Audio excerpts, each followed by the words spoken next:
Remerciez le Seigneur que votre nom est écrit dans le livre de vie. Amen. Avant la fondation du monde. Il avait pensé à nous avant la fondation du monde. Wow! Alléluia! Dieu est grand, Frère Dieu. Alléluia! Et si vous avez votre Bible, on va ouvrir les Saintes Écritures ensemble, enfants de Dieu. Et nous allons lire dans 1 Samuel chapitre 3 quelques versets. Wow, Seigneur, pour se placer dans le contexte de cette série d'enseignements que je termine maintenant, enfants de Dieu, pendant cette réunion, et qui avait pour titre la prière à la puissance de changer nos circonstances. Et souvent, on a besoin que nos circonstances soient vraiment changées. Amen. Le Seigneur a la puissance de nous amener la guérison, de nous amener aussi des révélations de la parole de Dieu. Alléluia. La prière à la puissance fait que vraiment vous êtes appelés, et je suis appelé à prier. Je les avais dit, mais lorsque tu pries, quand tu pries, entre dans ta chambre, ferme ta porte, et là, dans le secret, prie ton Père qui est là dans le secret. Nous avons vu, enfants de Dieu, que c'est très important pour un chrétien de prier, que nous voulons ajouter à nos prières. Alléluia, on veut prier, mais on veut prier avec efficacité. Amen. Prier avec efficacité. Nous voulons ajouter, lorsque nous prions, nous voulons rajouter à nos prières, première chose, nous voulons croire que Dieu, nous voulons croire à la grandeur de Dieu. Tout est possible au Seigneur.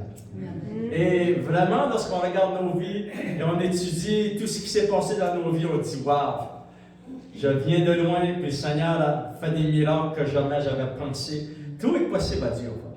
Amen. Deuxièmement, nous voulons rajouter à nos prières, c'est que Dieu n'est pas affecté, lui, par nos circonstances. La vie que nous faisons, qui nous entoure, les circonstances dans nos vies, Dieu est plus grand que tout ça. Mais c'est pour ça que Dieu peut travailler à travers toutes nos vies, enfants de Dieu.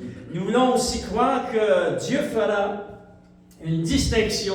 Nous avons vu ça dans la parole de Dieu. Et je vais vous encourager, pour ceux qui aimeraient entendre cette série d'enseignements, vous pouvez aller sur la chaîne YouTube, marquer Pasteur Claude Dubé, et puis ça va vous emmener dans ces séries d'enseignements qu'on place sur la chaîne YouTube, parce que Dieu, enfant de Dieu, a fait de nous une distinction.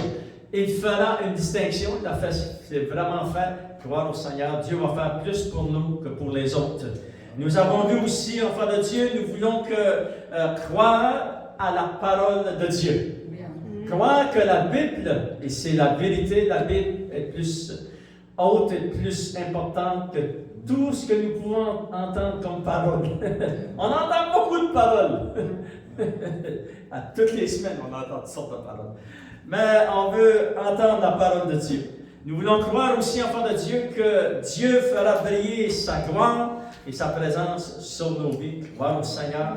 Et nous allons lire quelques versets dans 1 Samuel chapitre 3. Alléluia! Et vous savez que 1 Samuel chapitre 3 nous parle de ce jeune homme qui avait été consacré à la maison de Dieu. Et sa mère, lorsqu'elle a enfanté, elle avait promis à Dieu, si que tu me donnes cet enfant, je vais l'amener au temple. Et il s'appelle Samuel. Il était au temple avec le sacrificateur Élie à cette époque. C'est pas vraiment, pas le prophète Élie, mais le sacrificateur Élie. C'est très important de faire la différence. Et nous allons lire dans 1 Samuel chapitre 3, quelques versets. Verset 1, il dit, le jeune Samuel, qui allait devenir le prophète Samuel. Le jeune Samuel était au service de l'Éternel devant Élie, le sacrificateur. La parole de l'Éternel était rare en ces temps-là. Et les visions n'étaient pas fréquentes. C'est-à-dire que ceux qui étaient chrétiens, ils avaient beaucoup de difficultés à entendre la parole de Dieu. Et c'est-à-dire, enfin, en ce même temps, Élie, le sacrificateur qui commençait à avoir les yeux troubles, il ne pouvait plus voir, était couché à sa place. La lampe de Dieu n'était pas encore éteinte. Et là, on dit Amen. Et Samuel était couché dans le temple devant l'Éternel. À quel endroit où était l'arche de Dieu? Wow! Et ça dit au verset 4, « Alors l'Éternel appela Samuel et il répondit, « Me voici. » Et Samuel, qui n'était pas habitué à la voix de Dieu, est couru vers Élie, le sacrificateur, et puis il a demandé, il a dit, « Me voici, tu m'as appelé. » Et là, Élie va lui dire, « Non, je ne t'ai pas appelé. » Fait qu'il retourne se coucher. Et regardez au verset 7, ça dit, verset 6, ça dit, « L'Éternel appela de nouveau Samuel, et Samuel se leva et alla vers Élie, parce qu'il n'était pas habitué à entendre la parole de Dieu. » Élie lui a dit, « Là, c'est pas moi qui t'ai appelé, il va te coucher. » Et verset 7, ça dit, « Samuel ne connaissait pas encore l'Éternel, et la parole de l'Éternel ne lui avait pas encore été révélée. » C'est puissant, ces versets-là, enfants de Dieu. Et l'Éternel appela de nouveau Samuel pour la troisième fois. Et Samuel se leva et alla encore vers Élie. Et Élie lui dit, il dit à Élie, « Me voici quand tu m'as appelé. » Élie comprit que c'était l'Éternel qui appela l'enfant. Il lui dit, retourne dans ton lit, si ça te dit de nouveau, Samuel, tu diras, « Me voici. Seigneur, me voici. » Et c'est ça qui est arrivé. Alléluia. Et Samuel, Dieu va lui parler, lui révéler des grandes choses. Et regardez au verset 19, ça dit, Samuel grandissait et l'Éternel était avec lui. Il ne laissa tomber à terre aucune de ses paroles. Tout Israël, depuis Dan jusqu'à Beth-Sheba, reconnut que Samuel était prophète de l'Éternel. Et l'Éternel continuait à apparaître dans Silo, car l'Éternel se révéla à Samuel dans Silo par la parole de l'Éternel. Alléluia! Seigneur, oh Dieu, nous voulons, Seigneur, oh Dieu, grandir comme Samuel a grandi, Seigneur, on dit, en recevant les révélations de la parole de Dieu. Je te demande de bénir ton peuple et nous voulons rajouter, Seigneur, à nos prières. Oui, Seigneur, ces grandes révélations que tu nous donnes dans les Saintes Écritures, afin de prier avec puissance et avec efficacité, Seigneur. Je te demande de bénir ton Église et ton peuple et tous ceux qui entendent le message de la parole de Dieu. Et au nom de Jésus, nous t'avons prié. Amen. À lui soit la gloire. Alléluia. C'est vraiment puissant. Juste ce témoignage de ce jeune homme, vous savez, il était très jeune, Samuel, lorsque cela lui a été révélé. Mais ça dit que la parole de Dieu lui a été révélée. Alléluia. Elle n'était pas révélée, mais cela lui a été révélé ici dans son cœur. Alléluia. Et lorsqu'il reçoit les révélations de la parole de Dieu, vous savez qu'est-ce qu'il fait? Il dit au verset 19, Samuel grandissait, l'Éternel était avec lui, et Samuel ne laissait tomber par terre aucune de ses paroles. Ne laissez pas tomber par terre les révélations que Dieu vous donne. Parce que vous allez les utiliser dans votre chambre de prière, dans votre vie de prière, enfant de Dieu, et vous allez recevoir d'autres révélations. Si vous les mettez de côté, les révélations vont s'arrêter. Et Samuel avait compris ce message, et ça dit qu'il ne laissait pas tomber par terre les paroles de Dieu. Alléluia! C'est très important. Il y a une chose que j'aimerais que vous puissiez saisir, enfant de Dieu, c'est que la Bible que vous avez entre vos mains, toute cette Bible est inspirée de Dieu. À partir de la première page de votre Bible jusqu'à le dernier verset de la Bible, de l'Apocalypse, tous les versets, toutes les phrases, tous les chapitres, tous les textes, les virgules sont en bonne place, les points sont en bonne place. Tout est inspiré de Dieu. Alléluia. Il n'y a pas aucun endroit qui ne s'est pas inspiré. S'il y a quelque chose que je ne comprends pas ou que je n'ai pas la révélation immédiate, mais attendez, soyez patient. Amen. La parole de Dieu, on ne sépare pas de la parole de Dieu. On doit toujours la gérer, la garder près de notre cœur. Et toute parole est inspirée de Dieu. C'est-à-dire que lorsque c'est écrit en faveur de Dieu, il fallait que le Saint-Esprit souffle à travers le cœur de ces hommes, de ces femmes, dans l'Ancien comme dans le Nouveau Testament, qui reçoivent les révélations et elles ont été écrites. Et c'est pour notre bien. Amen. Alléluia. C'est très important. Regardons aussi l'exemple de Moïse dans Exode chapitre 12. Exode chapitre 12. Et vous savez, Exode chapitre 14, excusez. Vous savez que Moïse, pas 14, 24, je t'approche. Merci Seigneur pour l'Église qui est patiente avec notre pasteur. Alléluia. Et Exode chapitre 24. Mais ici, enfants de Dieu, il y a vraiment deux grandes révélations que nous allons voir. C'est très important pour l'Église d'aujourd'hui, pour les enfants de Dieu qui ont une vie de prière, mais qui, s'ils n'ont pas, ils veulent commencer à prier et à rajouter à la prière toutes ces grandes révélations que nous avons vues jusqu'à maintenant. Mais il y a deux autres qu'on veut rajouter. C'est très important de prier, enfants de Dieu. Amen. Alléluia. Et c'est Dieu qui va parler à Moïse. Il va dire à Moïse, Moïse, tu vas monter sur la montagne. Et tu vas rester sur la montagne dans ma présence pour 40 jours et 40 nuits. Et regardons dans Exode chapitre 24. Et on va lire partir du verset 1. Alléluia, jusqu'au verset 8 ensemble. Dieu dit à Moïse, monte vers l'Éternel, toi et Aaron, Nadab et Abihu, et 70 des anciens d'Israël, et vous vous prosternerez de loin. Moïse s'approchera seul de l'Éternel. Les autres ne s'approcheront pas, et le peuple ne montera pas avec lui. Moïse vint et rapporta au peuple toutes les paroles qui viennent juste d'être dites ici, enfant de Dieu, et de l'Éternel, et toutes les lois. Et le peuple entier répondit d'une même voix, nous ferons tout ce que l'Éternel a dit. Maintenant, regardez qu'est-ce qui va se passer en fait. Moïse, et vous pourrez souligner ce verset, c'est très important. Moïse, lorsqu'il a monté sur la montagne, écrivit toutes les paroles de Dieu. C'est très important, il n'y a pas une qui n'était pas de Dieu. Avec tout ce qui se passe dans le christianisme aujourd'hui, vous voulez saisir cette révélation parce qu'il n'y a pas un verset dans cette Bible qui ne vient pas de Dieu. À partir du début jusqu'à la fin, tout vient de Dieu.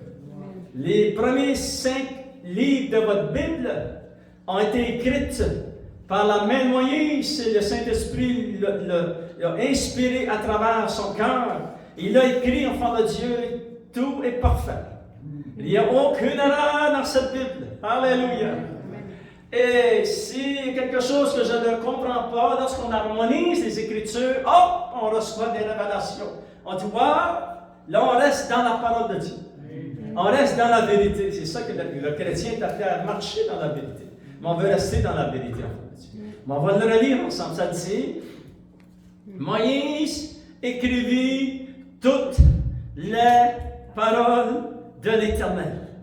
Puis il se leva de bon matin, bâtit un autel au pied de la montagne et dressa 12 pierres pour les 12 tribus d'Israël. Il envoya des jeunes hommes, des jeunes gens, des jeunes enfants d'Israël pour offrir à l'Éternel des holocaustes, et immoler des taureaux et sacrifices d'action de grâce. Et Moïse prit la moitié du sang qu'il mit dans des bassins, et il répandit l'autre moitié sur l'autel. Il prit le livre de l'Alliance et le lut en présence du peuple. Et tout le peuple ont dit, nous ferons tout ce que l'Éternel a dit et nous obéirons. Moïse prit, écoutez bien, enfants de Dieu. C'est important ce qui se passe ici, on va le voir aussi dans le Nouveau Testament. Amen. Moïse prit le sang et le répandit sur le peuple en disant, voici le sang de l'Alliance que l'Éternel a fait avec vous selon toutes ses paroles. Et après que cela a eu lieu, ça dit dans la parole de Dieu, on va lire au verset 9, parce que Moïse allait monter seul avec Josué, mais Moïse allait entrer seul dans la présence de Dieu pour 40 jours et 40 nuits. Les 70 anciens, le sacrificateur Aaron et un autre, eux allaient rester vers le milieu de la montagne. C'est ça que Dieu veut dire, amen. On va le lire, ça. Voyez, il se monta avec Aaron, Nadab et Abihu et 70 anciens d'Israël. Et tous ensemble, ils étaient 75 en tout. Tous ensemble, regardez qu'est-ce qu'ils ont vu. Ça dit, ils virent le Dieu d'Israël. Wouh! Oh, c'est puissant, ça parle de Dieu. Ils virent le Dieu d'Israël. Et sous ses pieds était comme un ouvrage de saphir transparent, comme le ciel lui-même dans sa pureté. Et Dieu n'étendit point sa main sur l'élite des enfants d'Israël. Ils virent Dieu, ils mangèrent les buts. Et l'Éternel dit à Moïse, lorsqu'ils étaient à cet endroit, Moïse, monte vers moi sur la montagne et reste là. Je te donnerai des tables de pierre, la loi, les ordonnances que j'ai écrites pour leurs instructions. Et Moïse se leva avec Josué, qui le servait. Et Moïse monta sur la montagne de Dieu. Mais les autres restèrent dans l'endroit où ils étaient. Mais ils ont vu Dieu. C'est merveilleux. C'est un miracle extraordinaire. Et Moïse, verset 15, monta sur la montagne, et la nuée couvrit la montagne, la présence de Dieu couvrit le sommet de la montagne, enfant de Dieu, toute la montagne, et la gloire de l'Éternel reposa sur la montagne de Sinaï. Et la nuée le couvrit pendant 6 jours. Et le 7e jour, l'Éternel appela Moïse du milieu de la nuée. Et l'aspect de la gloire de l'Éternel était comme un feu dévorant sur le sommet de la montagne, aux yeux des enfants d'Israël. Et Moïse entra au milieu de la nuée. Il monta sur la montagne, et Moïse demeura sur la montagne 40 jours et 40 nuits. Ah! Il fallait que ce soit important. Amen. Tout ce que nous avons lu jusqu'à maintenant, il fallait que ce soit important. La première chose que nous découvrons qui est très importante pour le chrétien, c'est de croire que toute la Bible a été écrite et inspirée de Dieu. Toute cette Bible que vous avez, c'est très important au fond de Dieu. Alléluia. Il y a toutes sortes de doutes qui sont entrés et on entend toutes sortes d'enseignements, d'enseignants de toutes sortes qui vont répandre le doute dans le cœur des enfants de Dieu. Et nous voulons croire à la parole de Dieu. C'est pour ton bien que tu veux croire à la parole de Dieu. Moi, je crois à la parole de Dieu. C'est pour ton bien que toi, tu veux croire. Que tes enfants veulent croire, que ta maison veut croire à la parole de Dieu. Toute cette Bible est la parole de Dieu. Alléluia. Comme Samuel avait reçu les révélations de la parole de Dieu. Et comme Moïse a dit, Moïse écrivit toutes les paroles de Dieu. Et lorsqu'il écrivit toutes ces paroles, l'enfant de Dieu, regardez dans Exode chapitre 31, gardez votre doigt dans Exode chapitre 24 parce qu'on va y revenir. Et lorsque Moïse, après 40 jours, il va descendre dans la montagne et regardez qu'est-ce qu'il est dit. Alléluia! C'est puissant qu'est-ce qu'il a reçu. Il est dit dans Exode chapitre 31, verset 18, lorsque l'Éternel eut achevé de parler à Moïse sur la montagne. C'est-à-dire, pour toutes ces journées-là, Moïse a écrit. Il a écrit les paroles de Dieu. Et probablement que les 5 premiers livres de la Bible nous viennent de cet endroit. Et nous savons qu'il est remonté à nos 40 jours plus tard. Et ça dit qu'après que Dieu a achevé de lui témoigner, de lui parler, ça dit de parler à Moïse sur la montagne de Sinaï, il lui donna les 2 tables du témoignage. Table de pierre, écrite du doigt de Dieu. Dieu avait écrit. C'était l'écriture.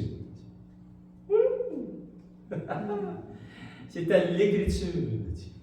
Et puis ça va dire. Regardez qu'est-ce que ça dit dans Exode 32, verset 16. Il est dit, les tables étaient l'ouvrage de Dieu. Et l'écriture était l'écriture de Dieu, gravée sur des tables. Alléluia!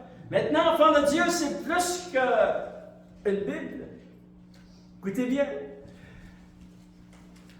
Dieu écrivit de son doigt. Et ça dit que c'était l'écriture de Dieu. Et ça dit que c'était le témoignage de Dieu. Alléluia! C'est puissant, ça, enfant de Dieu. Ça fait que vraiment, ça nous met à cœur et dans notre esprit, enfant de Dieu, que vraiment ce livre est important. D'une importance supérieure à tout ce que vous avez lu sur la face de la terre pendant toute votre vie. Tout ce que j'ai lu sur la face de la terre pendant toute ma vie, ce livre est le plus important.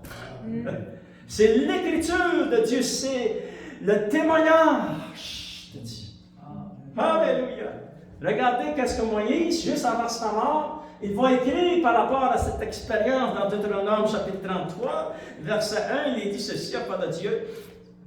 Voici la bénédiction par laquelle Moïse, homme de Dieu, bénit les enfants d'Israël avant sa mort. Et il dit, et là il va décrire où il était, lorsqu'il a reçu, enfant de Dieu, les Saintes Écritures. Il va écrire ceci. L'Éternel est venu de Sinaï. À quel endroit a-t-il rencontré Moïse? La montagne de Sinaï. Il s'est levé sur eux à Séir. Dieu a resplendi sur la montagne de Paran. Il est sorti du milieu des saintes myriades. Il leur a de sa droite envoyé le feu de sa loi. Oui, il aime les peuples. Tous ses saints sont dans ta main. Ils se sont tenus à ses pieds et ils ont reçu tes paroles. Alléluia! Enfant de Dieu, pourquoi c'est l'écriture de Dieu? Et pourquoi que lorsque tu lis la Bible, c'est le témoignage de Dieu? Regardez une révélation ici. Il est dit, et cette révélation-là que je vous donne, ça m'a pris 40 ans d'avoir. Je vous la donne gratuitement. Soulignez-la dans votre Bible, écrivez-la quelque part. Écoutez bien ceci, enfant de Dieu. Il est dit, verset 2, vers la fin du verset, il leur a donné de sa droite la loi. Il a envoyé le feu de la parole de Dieu. Il leur a de sa droite envoyé le feu de la loi. Est-ce qu'un jour ça t'est arrivé lorsque tu as ouvert la parole de Dieu et tu as senti une chaleur ici dans ton cœur? Ça, c'est le feu de Dieu qui est sur la loi, la parole de Dieu.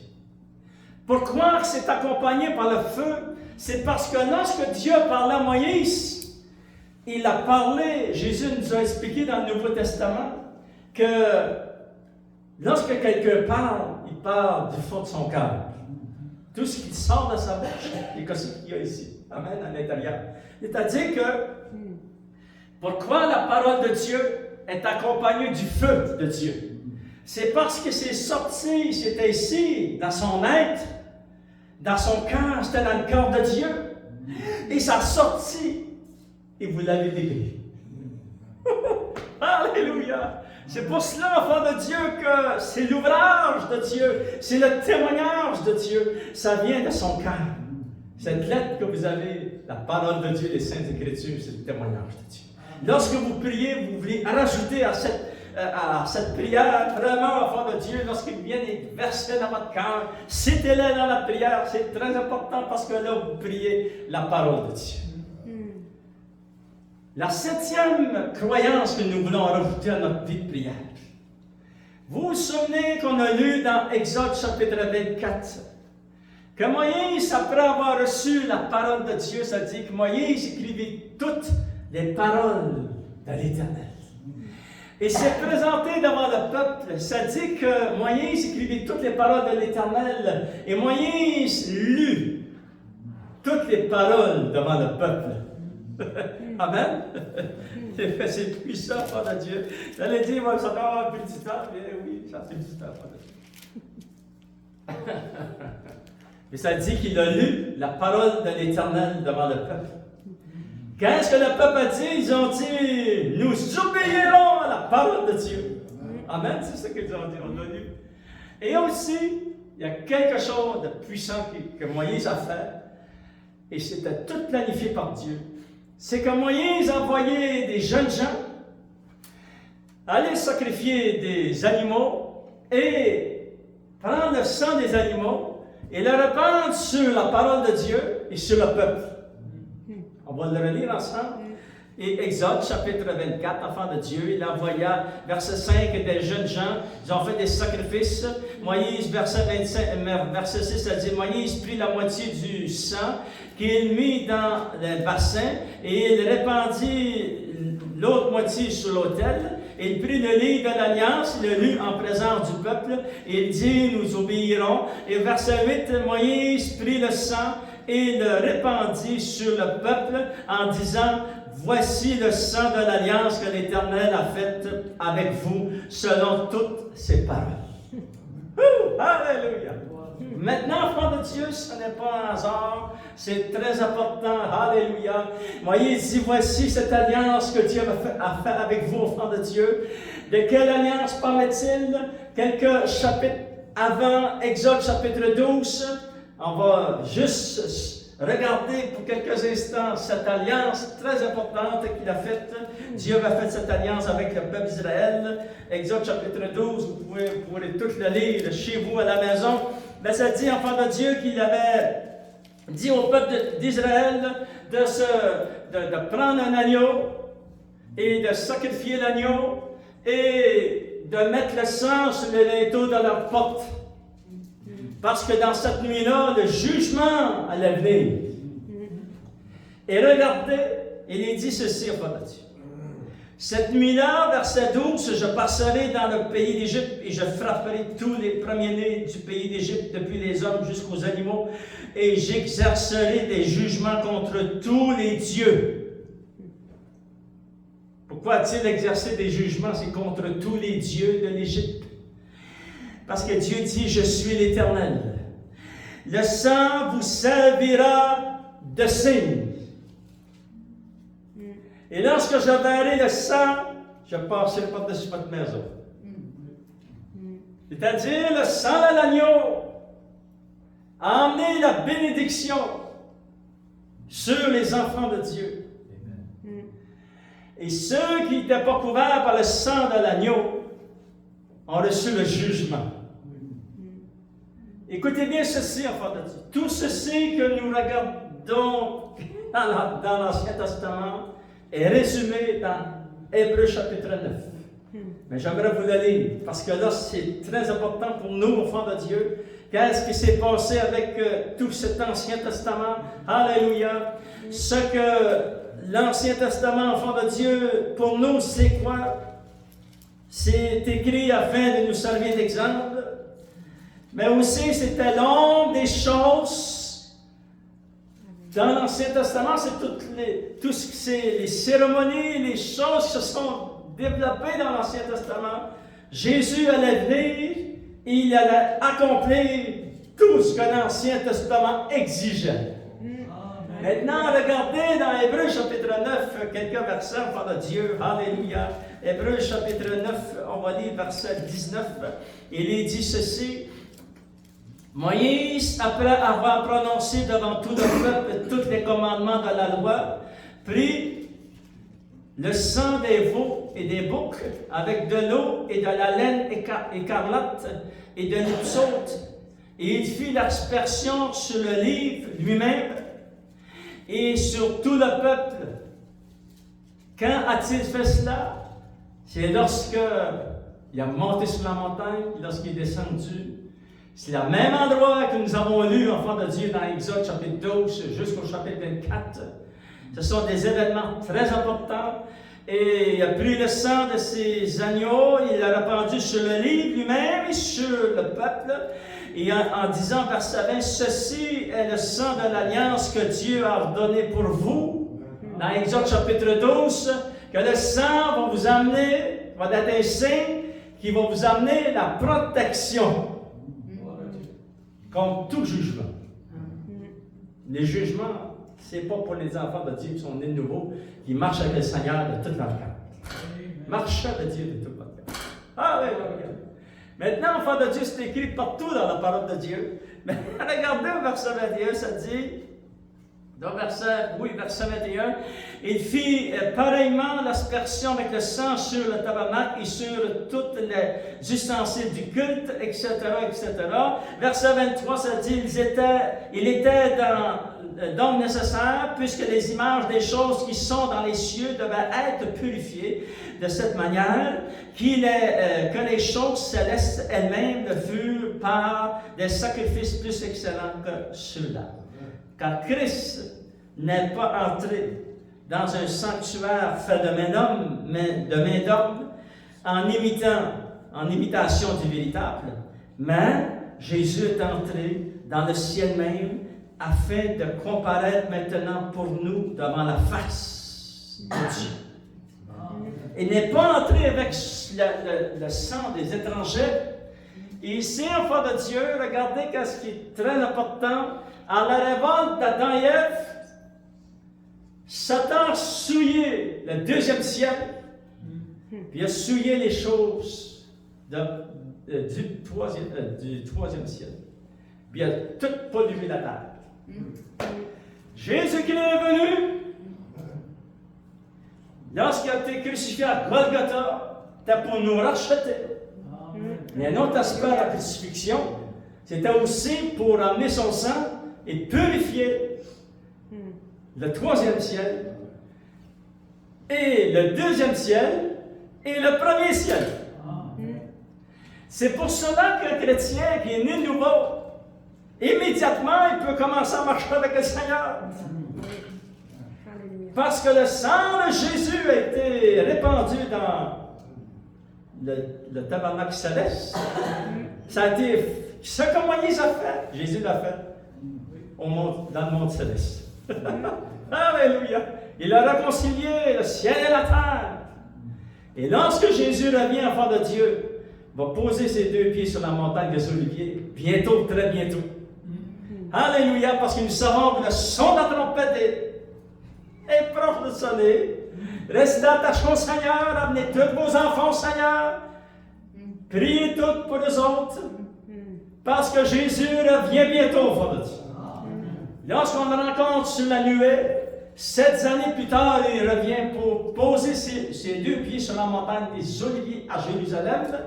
Et si tu ne le savais pas, tu déménages à Jérusalem. Et tu vas régner avec le Seigneur pour les prochains 1000 ans. Prépare tes valises. Alléluia. Parce qu'on chante de pays, enfant de Dieu. On va régner avec le Seigneur, ça dit dans la parole de Dieu. Pourquoi? C'est parce que Jésus, il est dit dans Colossiens, il est dit aussi dans Éphésiens, je n'ai pas le temps de lire ces versets, on les a lus dans les autres réunions enfants de Dieu. Nous savons que Jésus a réconcilié le ciel et la terre. Lorsqu'il va établir son royaume sur la terre, lorsqu'il revient établir son royaume sur la terre, son royaume, enfant de Dieu, il va régner sur toute la terre. Il n'y a pas de pays qui ne sera pas gouverné par le Seigneur. Tous les pays du monde vont être gouvernés par le Seigneur. Et nous allons avoir accès, parce que le deuxième ciel va être nettoyé complètement, et ça, vous pourrez lire ça dans Apocalypse chapitre 12, ça parle de Dieu, et nous allons avoir accès au troisième ciel aussi facilement comme qu'on a accès à tout ce qu'il y a sur la terre maintenant aujourd'hui. Nous allons avoir accès au premier, deuxième et troisième ciel. Parce que Christ a payé pour la réconciliation de tout cela. Maintenant, enfant de Dieu, on va retourner. Et juste en terminant, je n'ai pas le temps de toutes lire ces versets. Je les ai mis là pour tous ceux qui étudient la parole de Dieu. Vous allez pouvoir aller voir toutes ces références. Mais en terminant, s'il vous plaît, tournez avec moi dans 1 Jean chapitre 1. Alléluia. 1 Jean, enfant de Dieu, chapitre 1. Alléluia. Et regardez, juste dans un chapitre, tout ce qui est écrit dans l'Ancien Testament. Voyez-vous, on va terminer avec cela. Alléluia.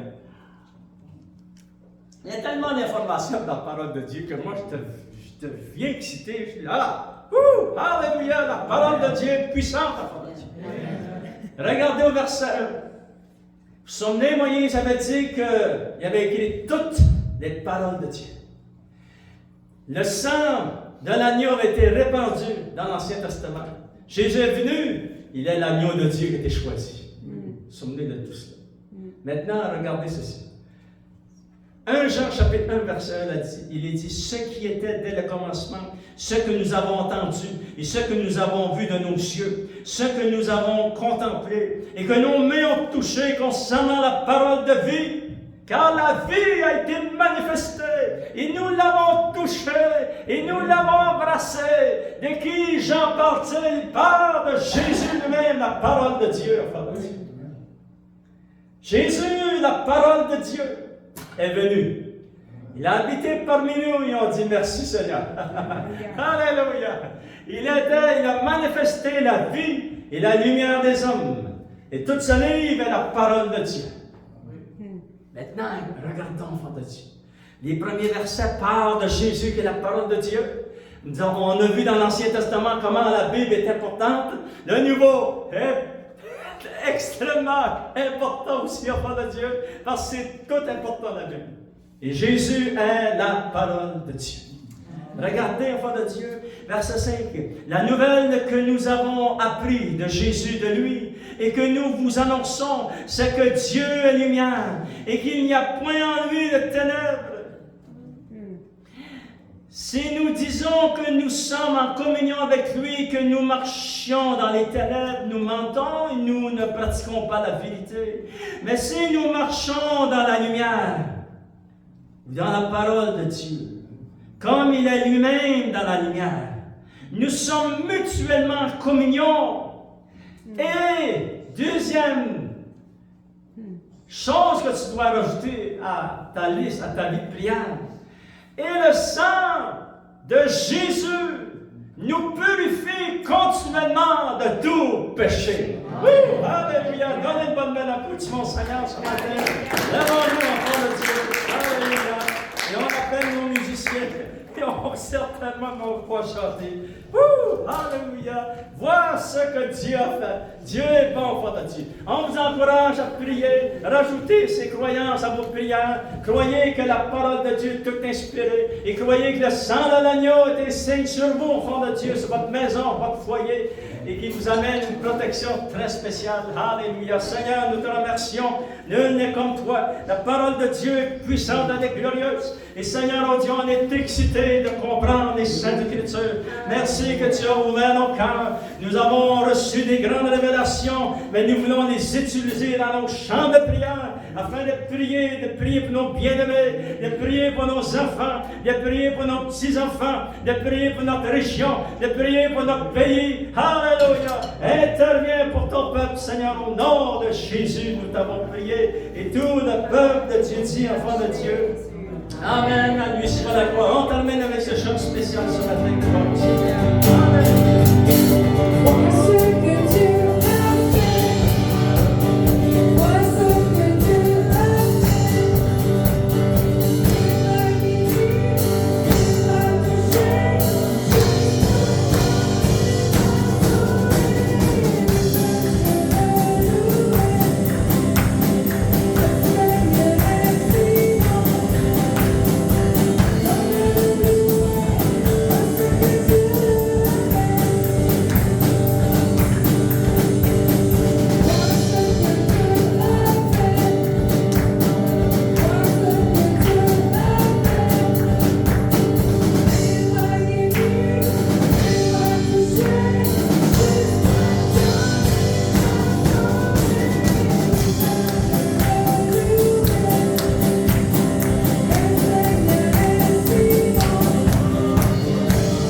Dieu, allez dans la paix et la joie de votre maître et méditez la parole de Dieu. Gloire au Seigneur.